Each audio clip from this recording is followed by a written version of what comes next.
let's try to understand the criteria for goods or services to be distinct.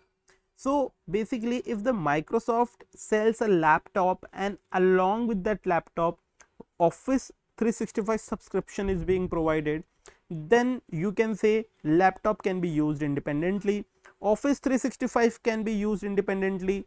Then simply what will happen, you can say both are distinct performance obligation, differently we will be treating them when the performance obligations are not distinct. So if any construction company like L&T contracts to design and build a bridge, now the bridge design and constructions are highly integrated, the customer cannot benefit from the design without the construction. So basically these are combined into one performance obligation. So what the textbook simply says about the performance obligation. So textbook says that a promised goods or services distinct only if both of the conditions are met. If both of the things are meeting, then we will be treating them distinct performance obligations. Firstly, they are separately identifiable.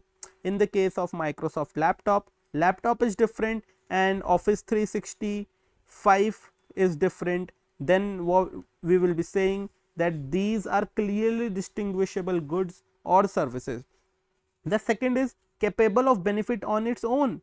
Basically you can simply use a laptop independently, yes. You can simply use Office 365 independently, yes. Without that laptop from Microsoft, you can use that in another laptop as well. So they are capable of being benefit on its own. The customer can benefit from the goods or services either independently on its own or together with other resources they already have access to. You can use the Office 365 subscription in your Lenovo laptop as well.